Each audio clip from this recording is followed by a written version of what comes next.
Thanks to God, we are back.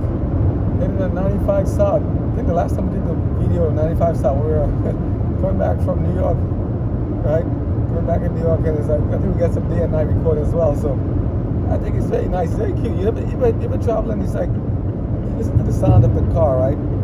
The sound of the car while you're driving in the silence at nighttime. When I went to California one time at nighttime, driving across country, it's just a beautiful sound. You hear the engine, the air moving around the car. It just sounds very beautiful and like just quiet time, even though you hear the outside sound. Mazda does a good job keeping it nice and insulated. We continue the Exodus story, and let's pretend this is us heading from where we're coming from, heading to a destination. Somewhere on the head was our destination. We all want to get there. Different lanes, we're all trying to get there. Shall we? By God's mercies, we shall. And if we do it, let's do what God asks us to do without complaining and murmuring and griping. So let's focus ahead. But give some silence in the meantime when we get the other part set up. God bless. I'm not doing it. Our camera lady's doing it. So this way my hands are on the wheel. Okay. God bless you guys. Let's continue.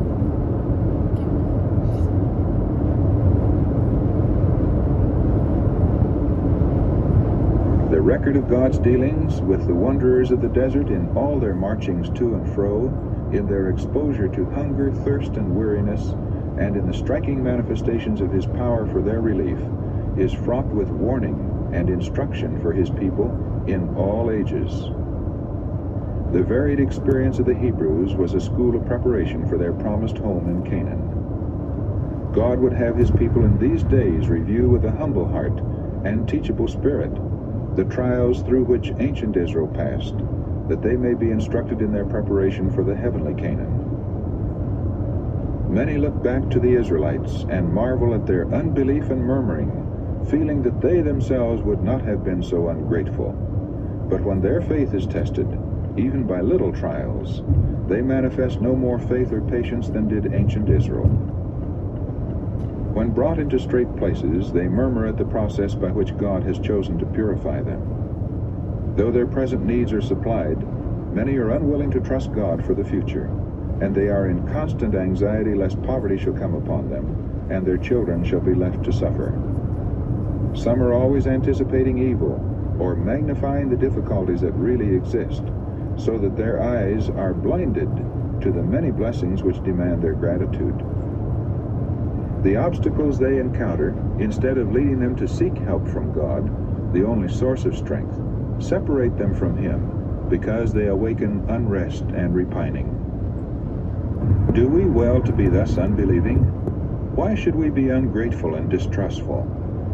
Jesus is our friend. All heaven is interested in our welfare, and our anxiety and fear grieve the Holy Spirit of God. We should not indulge in a solicitude that only frets and wears us, but does not help us to bear trials. No place should be given to that distrust of God which leads us to make a preparation against future want the chief pursuit of life, as though our happiness consisted in these earthly things. It is not the will of God that his people should be weighed down with care. But our Lord does not tell us that there are no dangers in our path. He does not propose to take his people out of the world of sin and evil, but he points us to a never-failing refuge. He invites the weary and care-laden, "Come unto me, all ye that labor and are heavy laden, and I will give you rest."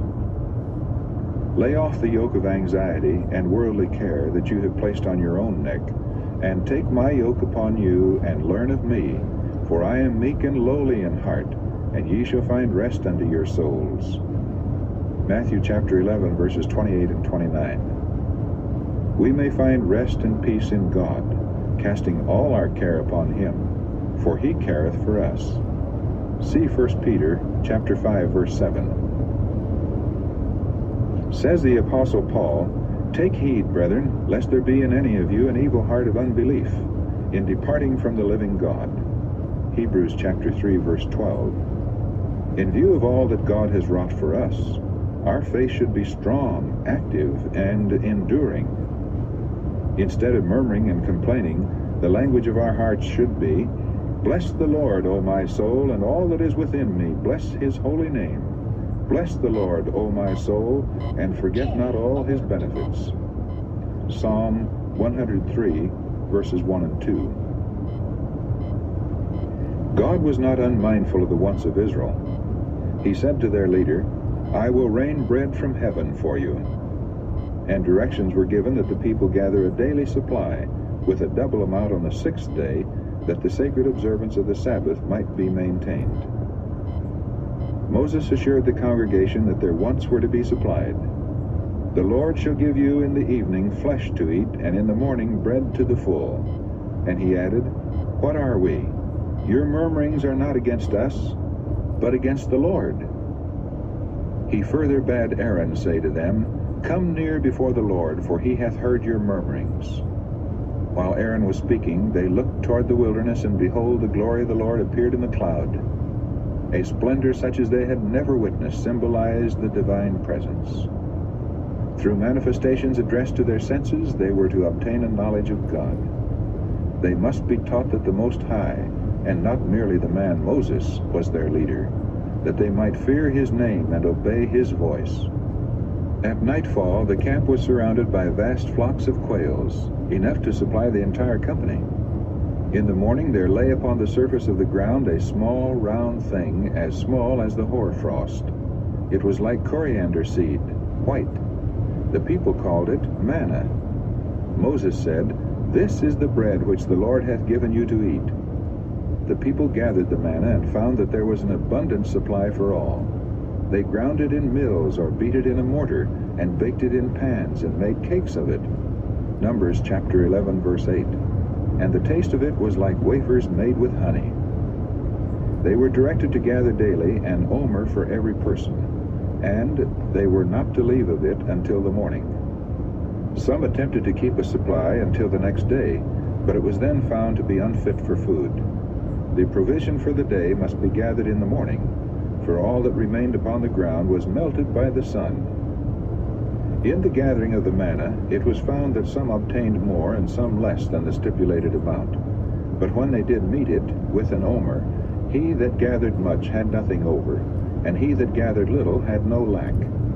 An explanation of this scripture, as well as a practical lesson from it, is given by the Apostle Paul in his second epistle to the Corinthians. He says, "I mean not that other men be eased, and ye burdened, but by an equality, that now at this time your abundance may be a supply for their want, that their abundance also may be a supply for your want, that there may be equality, as it is written, He that hath gathered much had nothing over, and he that had gathered little had no lack." 2 Corinthians chapter 8, verses 13 to 15. On the sixth day, the people gathered 2 omers for every person. The rulers hastened to acquaint Moses with what had been done. His answer was, "This is that which the Lord has said. Tomorrow is the rest of the holy Sabbath unto the Lord. Bake that which ye will bake today, and seethe that ye will seethe, and that which remaineth over lay up for you to be kept until the morning." They did so, and found that it remained unchanged. And Moses said, "Eat that today, for today is a Sabbath unto the Lord. Today ye shall not find it in the field. 6 days ye shall gather it, but on the 7th day, which is the Sabbath, in it there shall be none." God requires that his holy day be as sacredly observed now as in the time of Israel. The command given to the Hebrews should be regarded by all Christians as an injunction from Jehovah to them. The day before the Sabbath should be made a day of preparation, that everything may be in readiness for its sacred hours. In no case should our own business be allowed to encroach upon holy time. God has directed that the sick and suffering be cared for. The labor required to make them comfortable is a work of mercy and no violation of the Sabbath. But all unnecessary work should be avoided. Many carelessly put off till the beginning of the Sabbath little things that might have been done on the day of preparation. This should not be. Work that is neglected until the beginning of the Sabbath should remain undone until it is past. This course might help the memory of those thoughtless ones and make them careful to do their own work on the 6 working days.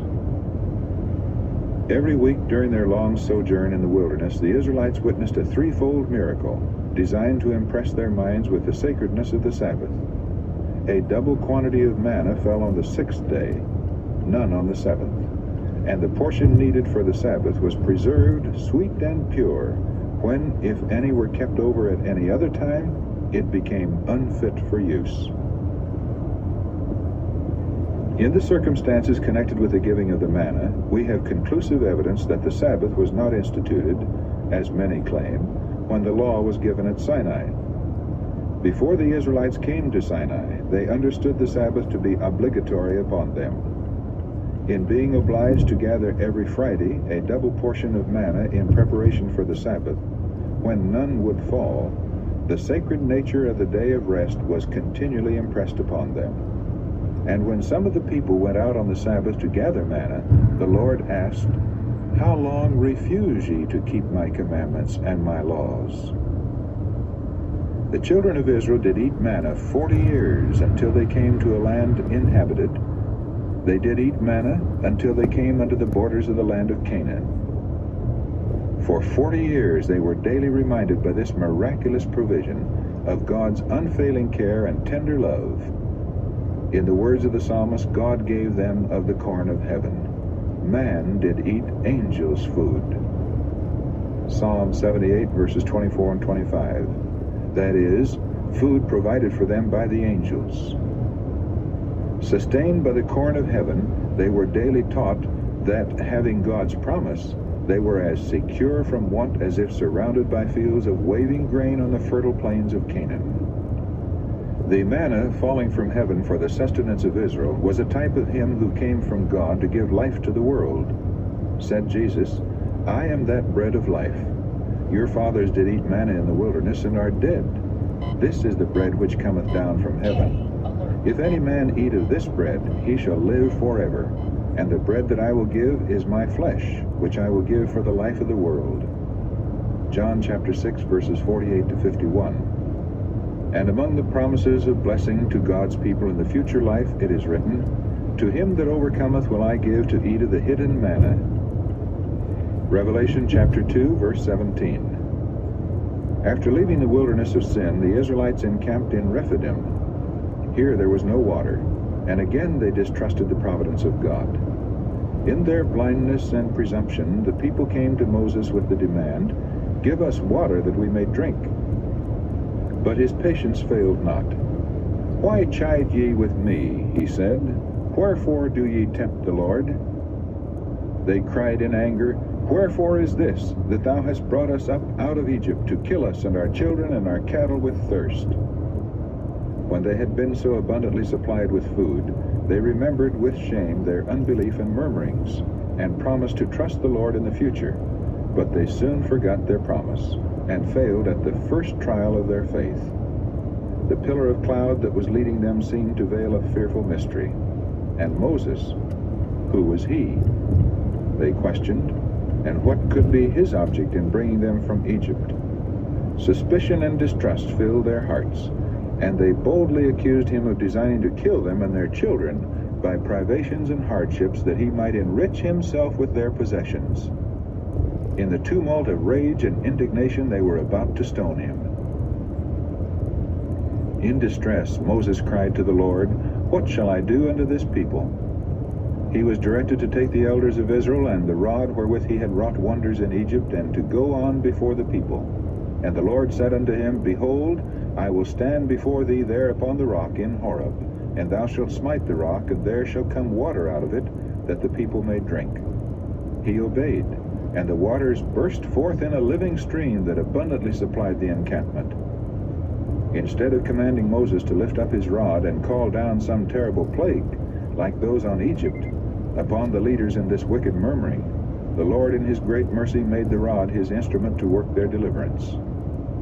He clave the rocks in the wilderness, and gave them drink as out of the great depths. He brought streams also out of the rock, and caused waters to run down like rivers. Psalm 78, verses 15 and 16. Moses smote the rock, but it was the Son of God who, veiled in the cloudy pillar, stood beside Moses and caused the life-giving water to flow. Not only Moses and the elders, but all the congregation who stood at a distance, beheld the glory of the Lord. But had the cloud been removed, they would have been slain by the terrible brightness of him who abode therein. In their thirst, the people had tempted God, saying, "Is the Lord among us or not? If God has brought us here, why does he not give us water as well as bread?" The unbelief thus manifested was criminal, and Moses feared that the judgments of God would rest upon them. And he called the name of the place Massah, temptation, and Meribah, chiding, as a memorial of their sin. A new danger now threatened them. Because of their murmuring against him, the Lord suffered them to be attacked by their enemies. The Amalekites, a fierce, warlike tribe inhabiting that region, came out against them and smote those who, faint and weary, had fallen into the rear. Moses, knowing that the masses of the people were unprepared for battle, directed Joshua to choose from the different tribes a body of soldiers and lead them on the morrow against the enemy.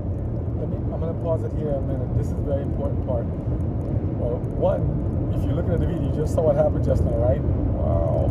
We're sitting here watching, these cars are passing by the side, and this trooper, yeah, he's on it, boy, he's on it. We're talking in the back, it's like, why didn't the radar work?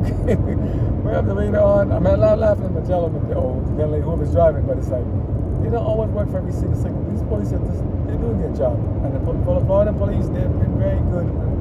I like how they operate in one sense, you know, but I don't like, not like Georgia, you know, but that's a different topic for a different day. They're doing their job too, so I don't want to go further against Georgia. Just like, I think it's a very heavy-handed tactic I see in Georgia compared to other states, but that's my personal thing. But I think Florida, I give them credit that they're trying to do their best there. You know, I like it here, but going to this part, back to the video, this portion here, when he talks about the Lord could have taken him a different route, in addition to, instead of bringing them next to an area whereby they might be, say, encounter some adversity and even be in a war or fight with the people, because the people had to learn how to fight. The Bible tells them the people had to learn how to fight. They keep thinking, no, we're going to be brought to everything is going to be wonderful, everything's smooth, everything is great, we shall not be attacked, everything's wonderful. We're living in a world where we're fighting against devils and demons, and the devil walking around as a roaring lion looking to destroy and devour us. Okay, we have to learn how to survive. Remember what you just told them, harmless as doves, wise as serpents. Serpents know how to bite too, okay? Doves know how to fly. So sometimes we got to leave a situation, other times we have to stand and fight. So the children of Israel were told, you cannot be afraid of battle. You cannot be afraid of it. We're in a war right now, and it's going to get worse. It's going to heat up before it gets better. So we have to learn to practice and see what happened then. And these people have been used to being just slaves, pretty much. Everything given to them, everything provided for them, everything conveniently given to them. Even though it wasn't the best of circumstances, they were used to the conditioning of being there. Just everything provided. They had straw to make the bricks. You know, they were given food, told when to get up, when to sit down, when to rise. You know, being very micromanaged. Maybe we'll turn out here. Very micromanaging. Have any of us been very micromanaged in this life? Do we live in a micromanaged life in so many ways?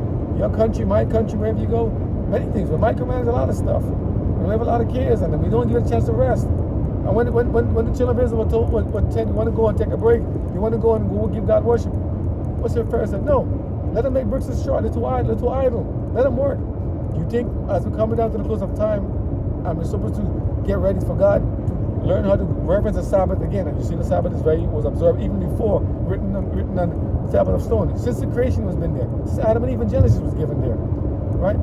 You see how, you see what happened there? So it's like, wow. There's a lot of stuff there we have to take notice of. We have to be obedient to it, you know? We have to be ready to stand for God no matter what. So, I'll just pause a little bit to say that you know that, you know, this is what's happening, but we'll continue again, okay? We're getting ready for the next one, so continue. While he himself would stand on an eminence nearby with the rod of God in his hand. Accordingly, the next day Joshua and his company attacked the foe, while Moses and Aaron and Hur were stationed on a hill overlooking the battlefield. With arms outstretched toward heaven and holding the rod of God in his right hand, Moses prayed for the success of the armies of Israel. As the battle progressed, it was observed that so long as his hands were reaching upward, Israel prevailed. But when they were lowered, the enemy was victorious. As Moses became weary, Aaron and Hur stayed up his hands until the going down of the sun, when the enemy was put to flight. As Aaron and Hur supported the hands of Moses, They showed the people their duty to sustain him in his arduous work, while he should receive the word from God to speak to them. And the act of Moses also was significant, showing that God held their destiny in his hands. While they made him their trust, he would fight for them and subdue their enemies. But when they should let go their hold upon him and trust in their own power, they would be even weaker than those who had not the knowledge of God, and their foes would prevail against them. As the Hebrews triumphed when Moses was reaching his hands toward heaven and interceding in their behalf, so the Israel of God prevail when they by faith take hold upon the strength of their mighty helper. Yet divine strength is to be combined with human effort. Moses did not believe that God would overcome their foes while Israel remained inactive. While the great leader was pleading with the Lord, Joshua and his brave followers were putting forth their utmost efforts to repulse the enemies of Israel and of God. After the defeat of the Amalekites, God directed Moses, "Write this for a memorial in a book, and rehearse it in the ears of Joshua, for I will utterly put out the remembrance of Amalek from under heaven." Just before his death, the great leader delivered to his people the solemn charge, "Remember what Amalek did unto thee by the way, when ye were come forth out of Egypt, how he met thee by the way, and smote the hindmost of thee, even all that were feeble behind thee, when thou wast faint and weary, and he feared not God. Thou shalt blot out the remembrance of Amalek from under heaven. Thou shalt not forget it." God pays back. Deuteronomy chapter 25, verses 17 to 19. Vengeance is his. Concerning this wicked people, the Lord declared, "The hand of Amalek is against the throne of Jehovah." Exodus chapter 17, verse 16, margin. The Amalekites were not ignorant of God's character or of his sovereignty, but instead of fearing before him, they had set themselves to defy his power. The wonders wrought by Moses before the Egyptians were made a subject of mockery by the people of Amalek, and the fears of surrounding nations were ridiculed. They had taken oath by their gods that they would destroy the Hebrews, so that not one should escape, and they boasted that Israel's God would be powerless to resist them. They had not been injured or threatened by the Israelites. Their assault was wholly unprovoked. It was to manifest their hatred and defiance of God that they had sought to destroy his people. The Amalekites had long been high-handed sinners, and their crimes had cried to God for vengeance. Yet his mercy had still called them to repentance. But when the men of Amalek fell upon the wearied and defenseless ranks of Israel, they sealed their nation's doom. The care of God is over the weakest of his children. No act of cruelty or oppression toward them is unmarked by heaven. Over all who love and fear him, his hand extends as a shield. Let men beware that they smite not that hand, for it wields the sword of justice. Not far distant from where the Israelites were now encamped was the home of Jethro, the father-in-law of Moses. Jethro had heard of the deliverance of the Hebrews, and he now set out to visit them and restore to Moses his wife and 2 sons. The great leader was informed by messengers of their approach, and he went out with joy to meet them, and the first greetings over, conducted them to his tent. He had sent back his family when on his way to the perils of leading Israel from Egypt, but now he could again enjoy the relief and comfort of their society. To Jethro he recounted the wonderful dealings of God with Israel, and the patriarch rejoiced and blessed the Lord, and with Moses and the elders he united in offering sacrifice and holding a solemn feast in commemoration of God's mercy. As Jethro remained in the camp, he soon saw how heavy were the burdens that rested upon Moses. To maintain order and discipline among that vast, ignorant, and untrained multitude was indeed a stupendous